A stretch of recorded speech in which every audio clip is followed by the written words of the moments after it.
that is supposed to, is qadr, determined already by Allah subhanahu wa ta'ala. So that baby wasn't premature, and that baby wasn't past date.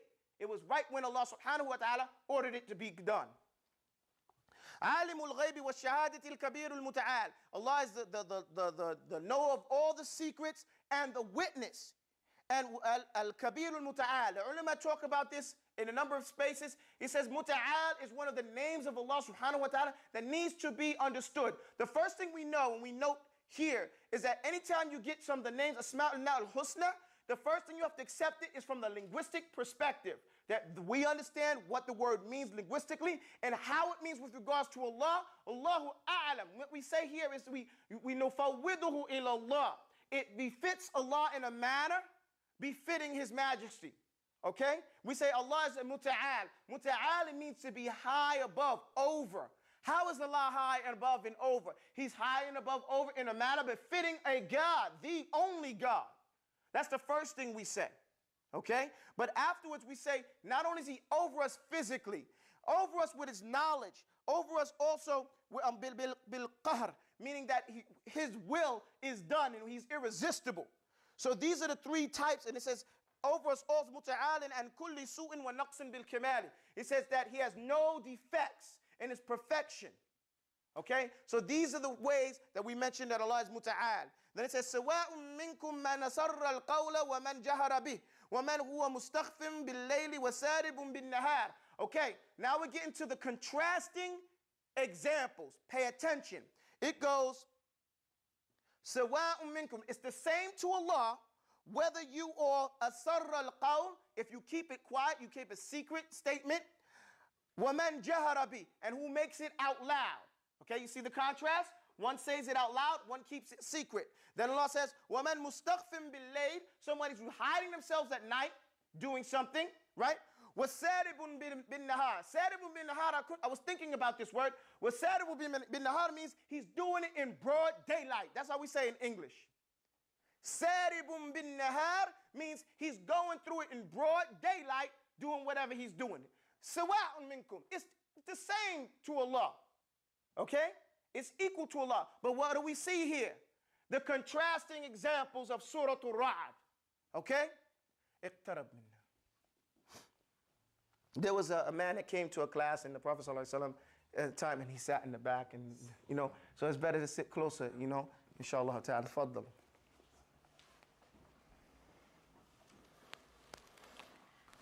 له معقبات من بين. Here goes another ayah. This ayah here is an ayah that make you laugh and make you feel happy about the care that Allah subhanahu wa ta'ala has over His slave. Allah subhanahu wa ta'ala says in the Quran, له معقبات من بين يديه ومن خلفه يحفظونه من أمر الله إن الله لا يغير ما بقوم حتى يغيروا ما بأنفسهم وإذا أراد الله بقوم سوءا فلا مرد له.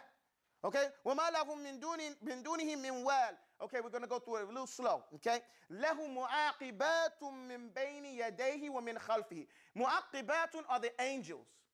What are they? These angels have a particular job.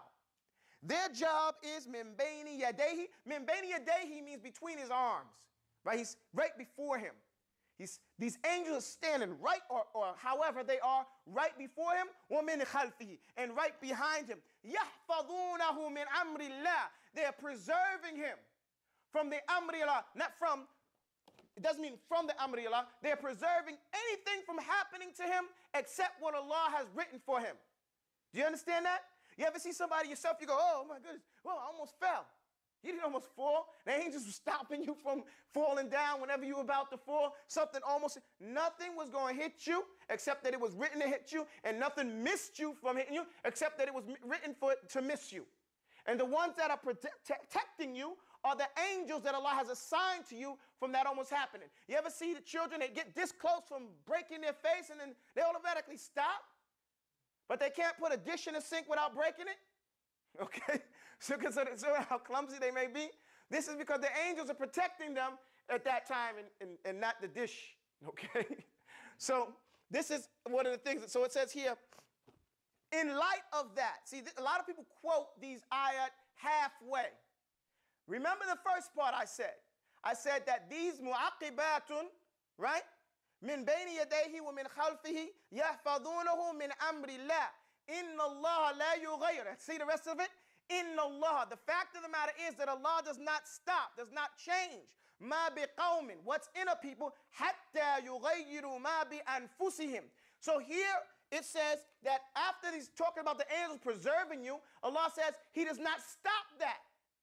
إن الله لا يغير ما بقوم. What he has written for those people out of the good that that those angels are preserving them from for the amri of Allah, for what Allah has written for them, حتى يغيروا ما بأنفسهم, until they change themselves. So it's not that you do good and you're something and then your law change. No, whatever you good Allah has written for you, you're going to get that unless you change yourself, and then you're not going to get that. And the proof of that is another ayah. Allah says in the Quran, Allah states quite unequivocally, it says, ذلك بأن الله لم يكن مغيرا ما بقوم لم يكن مغيرا نعمة أنعمها على قوم حتى يغيروا ما بأنفسهم.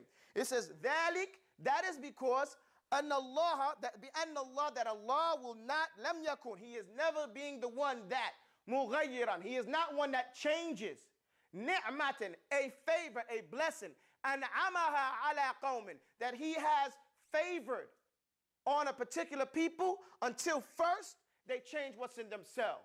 So the change that you make prevents you from getting the good that was already written for you, or makes you lose the ni'mah that you've already had.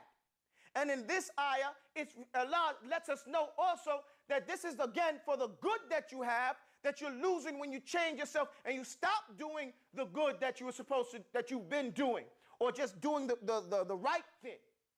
Because these angels are preserving you. Okay, and Allah's not going to stop that preservation. Don't you see that when you stop following the sunnah, bad things happen to you? All types of crazies. I saw in Mauritania a child stuck his finger in an electric shock and didn't get shocked too bad. You stick your finger in the electric thing in America, you dying. You know, you going to the hospital because the ni'mah of the place. Okay? The ni'mah just of the barakah of just the being in a particular place. You follow sunnah, and the more you follow sunnah, the more you have of a protection around you. Right? So, the rest of the ayah says, وَإِذَا أَرَادَ اللَّهُ بِقَوْمٍ سُوءًا, and if Allah wanted evil for a person, again, take it in context with the first part. So he's saying this is good, and if he wanted evil for you, فَلَا مُرَدَّ لَهُ, then there's nothing and no one that can turn it back. There's no one that can reject it. Then it says, وَمَا لَهُم مِّن دُونِهِ مِنْ وَالٍ, and no one has a wali, a friend and helping protector over Allah that can protect them from Allah. Then Allah says, هُوَ الَّذِي يُرِيكُمُ الْبَرْقَ خَوْفًا وَطَمَعًا وَيُنْشِئُ السَّحَابَ الثِّقَالَ. Allah says here, and he is the one that he sends, he shows you the lightning. You know, the lightning is the flash in the sky. خَوْفًا وَطَمَعًا. خَوْفًا, out of fear, and طَمَعًا is also out of being comfortable. The ulama of tafsir say khawfan is for the person who's traveling. The traveler, as he's traveling through the ocean or through the land, when he sees lightning, he gets afraid because he's in the road. He ain't got nowhere to go, right? It's going to cost him more money to spend the night someplace, stop his traveling. It's going to be more expensive. Lightning could strike him down. Not that it couldn't strike him down if he's home, but the person who's muqim, who's a resident, and it's difficult nowadays because we live in these big old cities where it's concrete, but rain really is called barakah, a blessing, anywhere else in the world. When the rain comes, we know we're going to have good crops. Here we have concrete jungle, so we don't see it and the benefit of it so much. So, but the resident, when he sees the rain, he's happy for the rain. He's happy. Also, we're taught how much of a blessing that rain is, that we're taught to increase our dua when it's raining. Why? Because an angel comes down with every drop of rain. Think about that. An angel descends with every drop of rain. So, akthiru, make a lot more dua when it's raining.